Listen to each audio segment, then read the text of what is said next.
Welcome to episode 149 of Soccer Over Gotham, the Batties Are Final Bound edition. We have a great show for all of you. Gary, what do we have in this episode? We have a great show, and then there were two.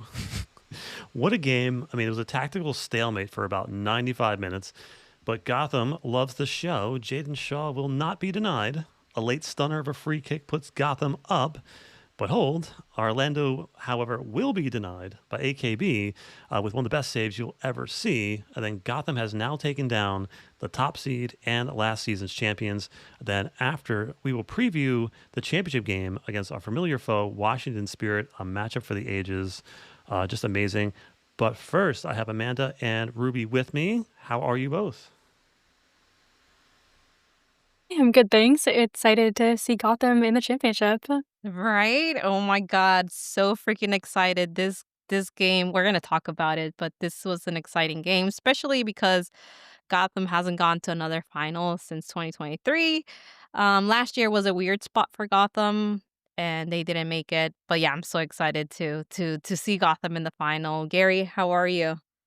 Doing good. I just saw that there is going to be a professional women's baseball league, which is amazing.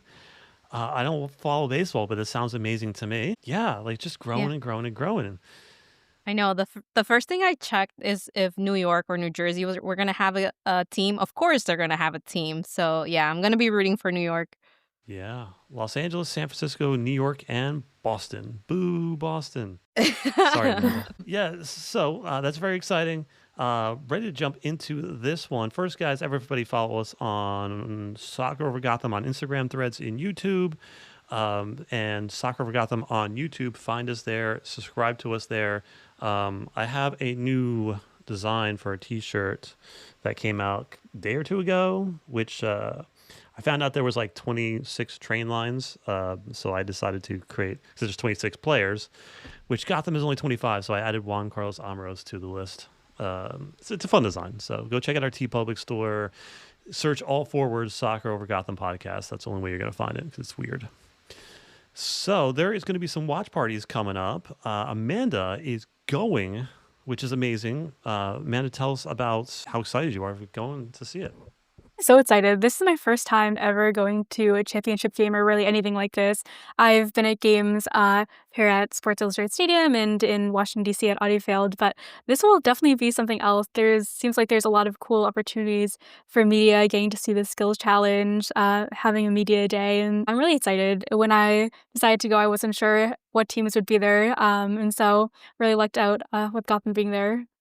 Yeah. Ruby, are you going to any of these watch parties? Gary, I'm gonna give you like kudos because you just said you're gonna drive like 2 hours to go to one of Yeah, these.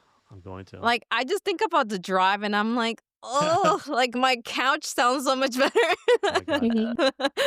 If they don't win, But that's going to be the longest drive home ever. Yeah. yeah, I will say the watch parties are a ton of fun. I went to one for the quarterfinals, one of the ones that Gotham hosts, and just being surrounded by all the fans is a really incredible energy.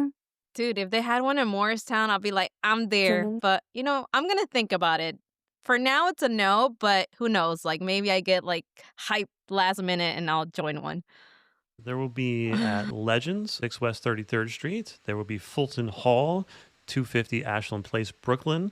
There will be Wilka's in 241 Bowery, New York. And at Keeper's Bar and Restaurant right outside the stadium, right next to Sports Illustrated Stadium. So you can go to that one, Ruby. That one's kind of close. Yeah, we need someone to take over the social media for the day because I'm going to be too loud and crazy in Driving. there. Yeah, indeed. So let's jump over to this game. The last season's champion versus the previous season champion. And both teams are quality. Both teams are simply looking to dictate this game. And when we came into this, I was wondering if Orlando was going to sit in or were they going to come out and attack Gotham. In the availability report, we have Terran Torres still out, Jace out, Tierna out, and Esther was still listed as questionable. However, she did start this one. Gabby Purse up front, Shaw, Lavelle, and Howell in the midfield, Real, Sonic, Carter, and Bernina, and of course Berger in the back. Any thoughts on getting Esther back in the lineup? I was super excited to see her back. when I saw that she was questionable, I was doubting a little bit that she was going to start. Maybe Juan Carlos was going to use her later on as a game changer, but I'm pretty sure she wanted to play this game and he wanted to go all in. Now, Amanda, what did you think of Esther's braids for this one? Oh, No. I think that was a little bit unfortunate. I Um, threw you under the bus for that one. yeah. I is who I am. I cannot have an opinion on this. Honestly, I'm like, no comment. I feel like I'm not going to say anything nice, so I'm not going to say anything. Yeah. For Orlando, 0 changes from the team that beat Seattle 2-0 in the quarterfinals, and a trio of box-to-box deep-lying midfield. And attacking 3 without a traditional 9 for Orlando. Marta would have to do a lot of work. And tactically, this is like both teams came in with like the same game plan. They sat a little bit deeper than normal, and they just tried to spring counterattacks straight up the field. And if you look at the momentum map, it is like all Gotham, all Orlando, all Gotham, all Orlando, just back and forth, up and down the field. And it was a real tactical stalemate. And at the end of the first half, I think both teams felt like, maybe the crowd was getting a little bit antsy and just not much happening in the first half, just counterpress after counterpress after counterpress. Just your thoughts on that first half ending 0-0 with not much happening. Think that first half, it was pretty tight. Both teams were just trying to feel each other out. And they were, like you said, it was pretty even. Gotham would go at it, and then and Orlando would go at it. And Gotham was pressing and trying to get that early goal, but Orlando was just holding their ground, looking for those counterattacks and opportunities. But I'm gonna like shout out the defense here. It was a solid work from both sides on the defense. It was a bit of a midfield battle in this game. It's definitely a very strategic, tactical game, lots of defending, not that many opportunities or shots. I think in the first half, there was this one really high it's due chance by Ovalle, and she had some good shots. But other than that, not really much on either side until the end. Total 8 shots in the first half, and 1 made it the way on target, and that was Orlando.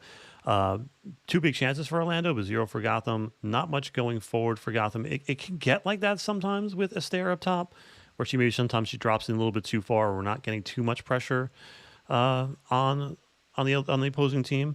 The key matchup in this match is going to be without Banda. March is doing a lot of the heavy lifting for Orlando, and I think Sonnet and Carter did an amazing job of double teaming her. Essentially, Sonnet would step into the midfield and try to cut off the lane passes to her, or when she does have the ball, to try to cut out her passes through the lines. And then Carter did an excellent job 1v1 defending. She got locked up on an island with Marta a couple of times and did her best. I mean, you can't. I mean, it's Marta. Emily Sonnet, she was talking to Marta the entire first half, like just in her ear. I don't even know what she's talking about. I don't know if it's like trash talking or she's just trying to get her off her game. But they're both like smirking and laughing, and Marta kept like get out of here. But like Emily Sonnet kept going back to her and started kept talking to her. I don't know what she was talking about. But just your thoughts on Emily and the defense holding fast and strong against Marta. I was very impressed with the defense. I think they did a really good job shutting down any chances by Orlando, especially thinking about the last few regular season games. I think there are a few wobbles there that we don't usually see with Gotham's defense, which is normally one of the best in the league. And I think they did a great job this game. Yeah, Yeah, they did not getting any of those big mistakes that they've had, because Orlando would have definitely punished us for it. exactly. And that's exactly what I told my wife when we were watching the game. I was like, for someone to score, they're gonna have to make like a tiny mistake because they're pressuring, they're there, they're doing literally they left everything on the field on this game. Gotham did, and it was gonna be like it's gonna be a little mistake, and one team was gonna pay. And 0.10 expected goals for Gotham in the first half. Not Terrible. much going on. It was very much a defensive struggle for Yeah. this one.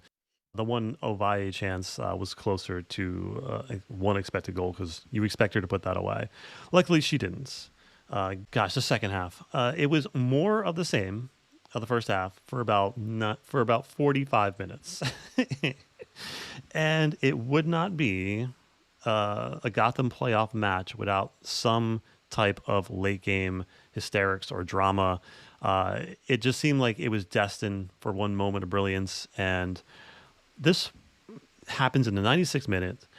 It was Rose Lavelle who gets fouled near the top of the box. It's a pretty silly foul to give at that time. And you got Rose Lavelle and Jaden Shaw over the ball. And for me, like, Rose Lavelle has every right to take this kick, and that's a spot where she can put it over the wall and she can score goals from. But but two of them were talking. Emily Sonnet takes a walk over, starts talking to them, and then it's decided it is Jaden Shaw who's going to take the shot on goal. She puts it to the far post, and if Midge Purse is not breaking through the line and challenging that ball, it doesn't freeze Orlando's keeper and allowing the ball to go to the far post. So Midge does not touch the ball, but her actions set up and froze the keeper to allow that ball to get through. And the crowd is silent, but Gotham fans everywhere. You could hear it. You can Shout hear out to it. Cloud9. They were there. Yeah, they were loud.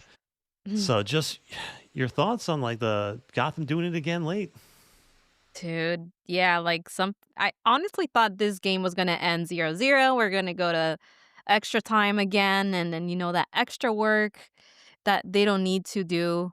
They should just win this game in regular time. But like you said, the drama, the chaos with this team at some point, like the energy just like was up and they were going back and forth.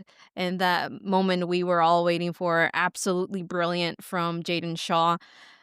Like you said, I really thought LaBelle was gonna take that kick because she is really good at stop the balls as well. So I really thought she was gonna take this ball, but she didn't. But like you said, with Mitch's action, it allowed that ball to like go perfectly into the back of the net.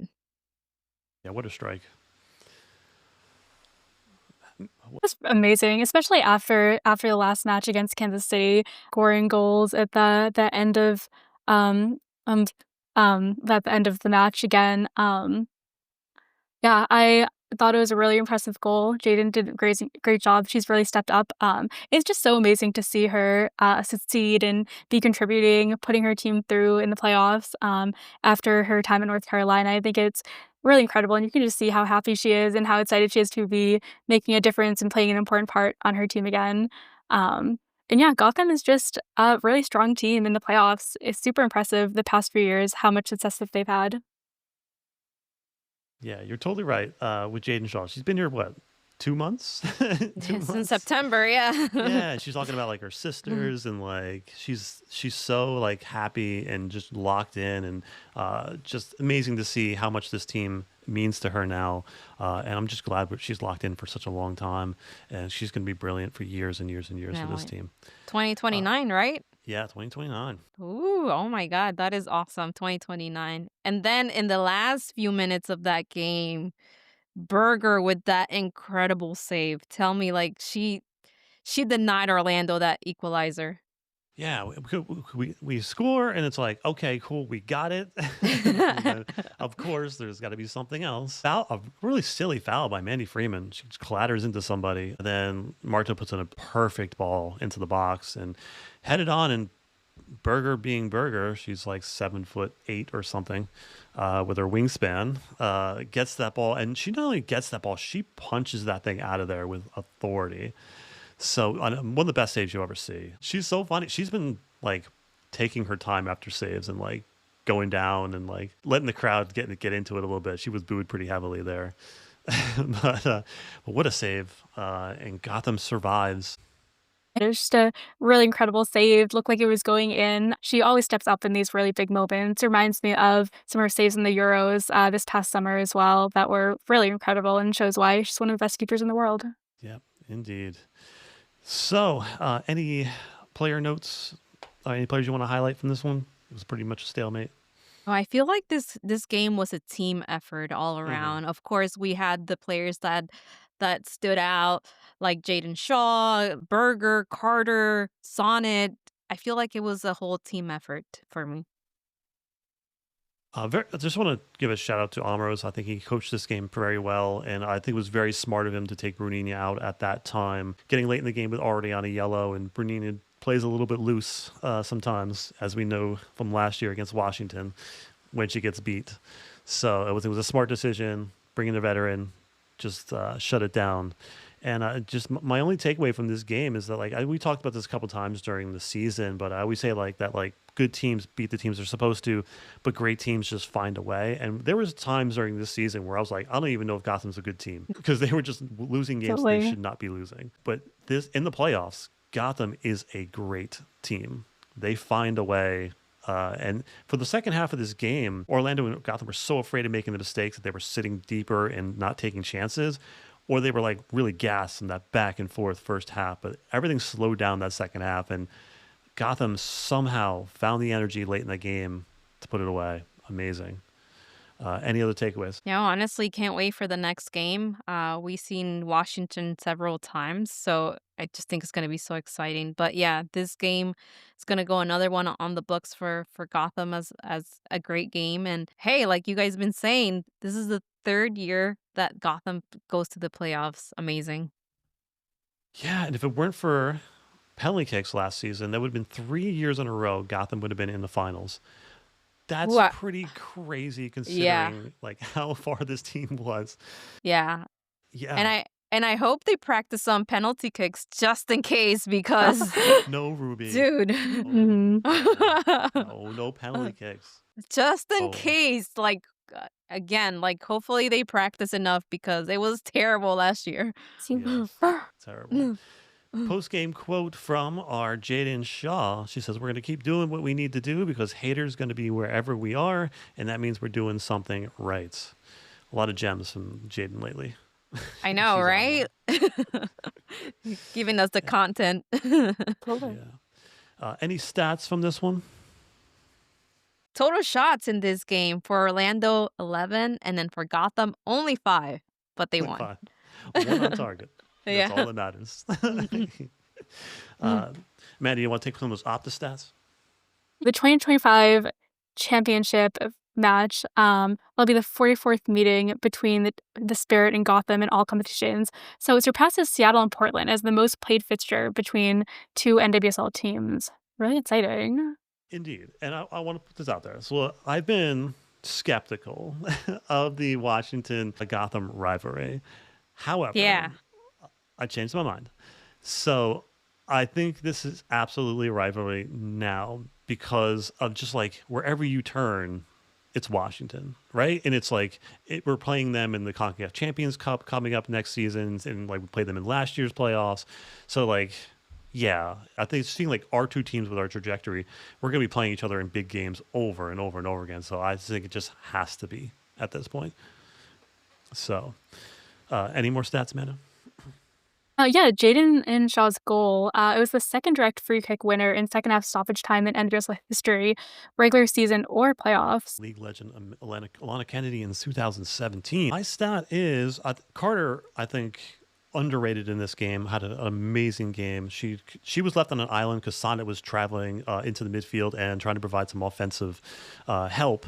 So Carter was left on an island with Marta a lot. She had 15 defensive contributions and 11 of Gotham's 36 clearances, which is a lot.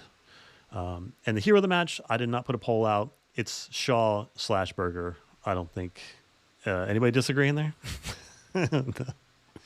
No, and I do want to go back to Rose deserves a little bit of like a 0.5 or something of that because like she was so unselfish in that moment. I still think that she had a right to take that kick, but her allowing Jaden to do that just shows how much like respect she has for her teammates and not taking the spotlight in that kind of moments.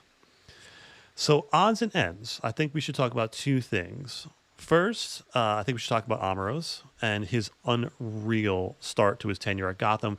When we just mentioned this, like this is almost 3 years in a row making it to the finals, 3 consecutive semifinal appearances. He won the championship in 2023. He won the CONCACAF Champions Cup this season with the Gotham. Just his playoff record is amazing. It's almost unblemished. We got the 1 loss last year, but 5 wins, 1 loss. And that includes the upset against Kansas City this year. Just his teams are just different in the playoffs, and they lock in. Amazing. Just your thoughts on Amoros as a coach at this level, and how almost impeccable he's been in knockout games. Yeah, he has been so great with Gotham, and I feel that all the players he gets to for Gotham fit the system and the strategy that he wants to play. And it has been a roller coaster with him, especially last year, even this year. Like we had some moments that we were like, all right, like Gotham is like doing terrible, and then they start doing good, and then they're terrible again. I'm like, little inconsistency there. I wish I could see a little them being more consistent. But then again, you think about this league, and this league is so competitive. But yeah, I think he's had an incredible career with Gotham so far, and hopefully he gets another championship. Yeah, I actually saw a statistic that said his record of six NWSL playoff wins set the league record, which I couldn't believe given how many years some coaches have been coaching. But yeah, to do that in just a few years with Gotham is really incredible. Yeah, he's tactically sound. He's got his own style, his own identity. You know exactly who Gotham is. They don't really change their play game plan too much for other opponents. They kind of make everybody adjust to them. And yeah, to be able to get all those stars on the same page. And I still think one thing he does well is somehow he gets these players to buy in who are like the Rose Lavelles, the Emily Sonnets of the world, the Tierna Davidsons, and they will like he'll put them on the bench for a game or two and no questions, play the rookies, let other players play. It's just like he's got just a really cool environment, and you can see how much from like players that Jaden Shaw coming onto this team loves this team. Kayla Duran has came in and become one of the players that have been special for this team going down the stretch. Like everybody comes in, it's like this cohesive unit, and again, what an environment this team has built here under Juan Carlos. I know there's always been questions like last year when they shed off like half to half the team because they're all starters of other teams. But I think it boils down to keep looking at the results. Players are having fun here, and Gotham is locked in. And it also goes back to taking a step back.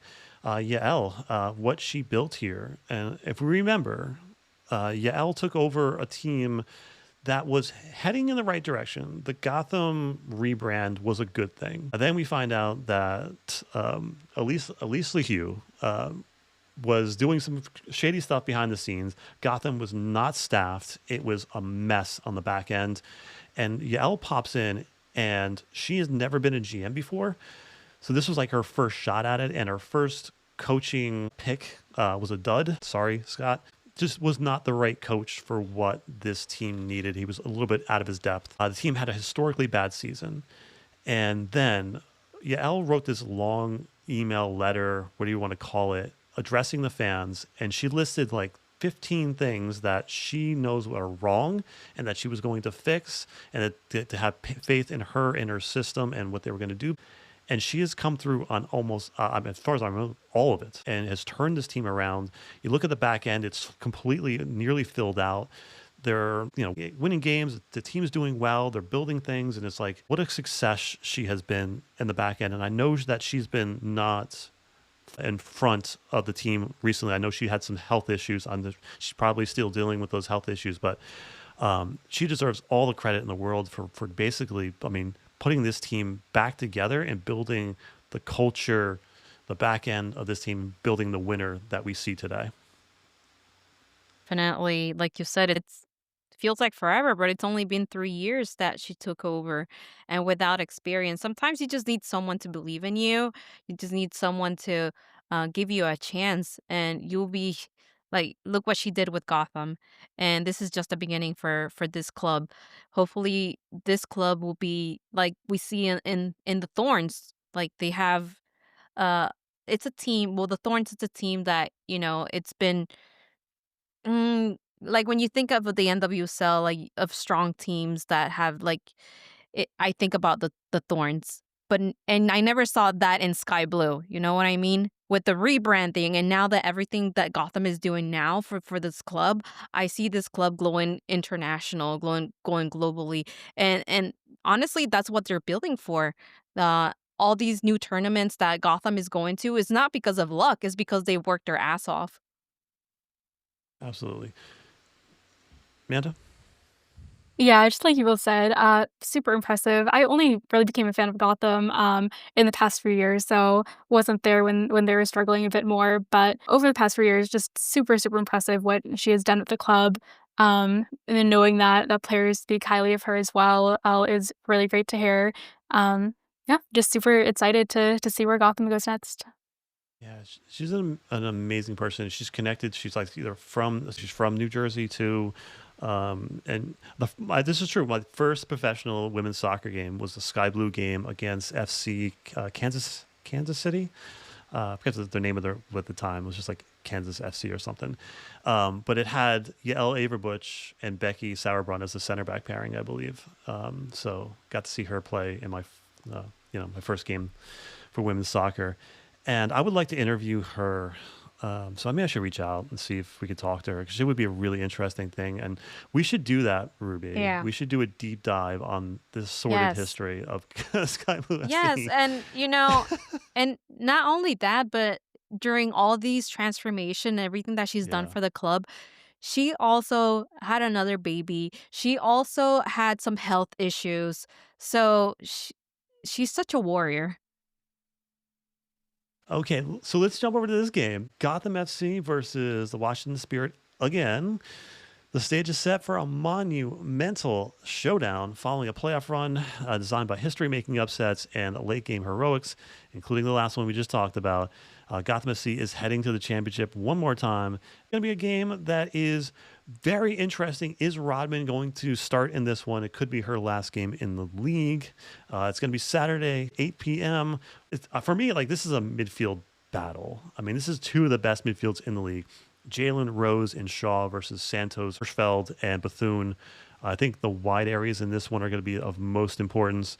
Obviously, with Gift Monday and Kawasi flying up the wings as they can.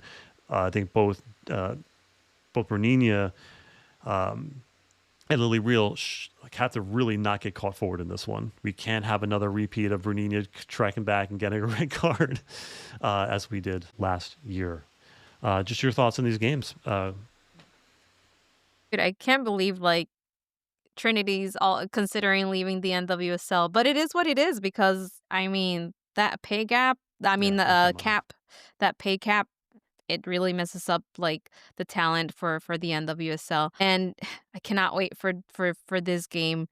It's going to be an exciting game to watch. Another final for Gotham and against Washington, another strong team. And like you said, this is going to be all in the midfield. So if we lock our defense and we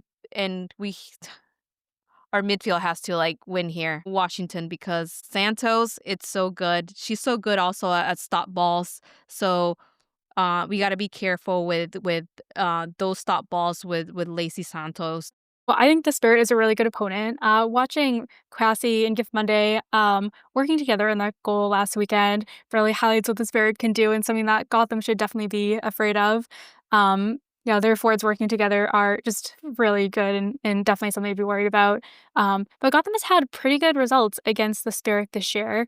There is that 3-0 away win in April in DC, and then we had a 0-0 tie in August, and then also we played them in the W Champions Cup. Yeah, I think that any games between the Gotham and Spirit are always super exciting to watch.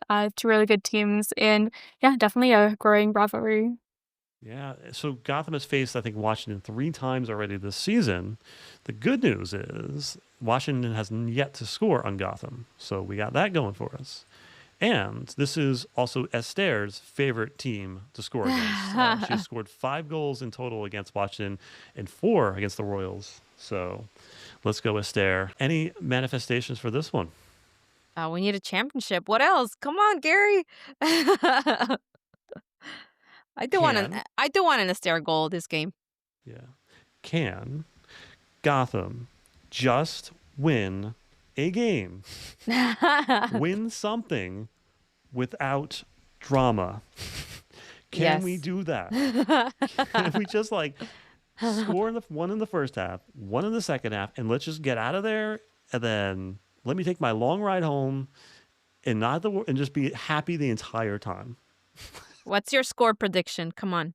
I can't do score predictions. Okay, Ah, so that's it. So let's just do that. One in the first half, one in the second half. We're out of there. Two I nothing. agree. 2-0. What do you got, Amanda? Any manifestations? Yeah, I would agree with you, that I would love to see the goal not be in the very last minute of the game. I think that would be amazing if possible. Maybe I would totally manifest no penalty kicks because I don't know if Gotham will be able to do those. Yeah. No, I can't. I can't take another like Mandy getting thrown out at the last second. Put Neely Martin in goal. We don't have Neely Martin anymore. Who's it going to be? Jalen Howell?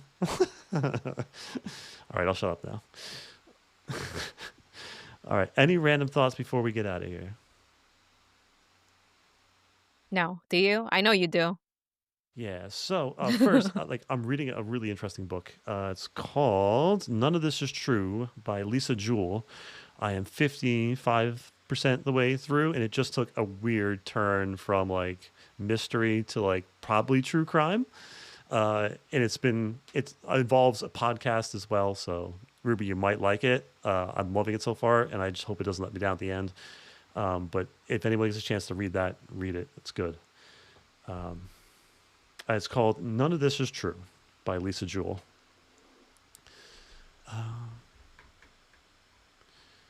All right, so we will hopefully see you on episode 150, celebrating a championship. Let's go Gotham.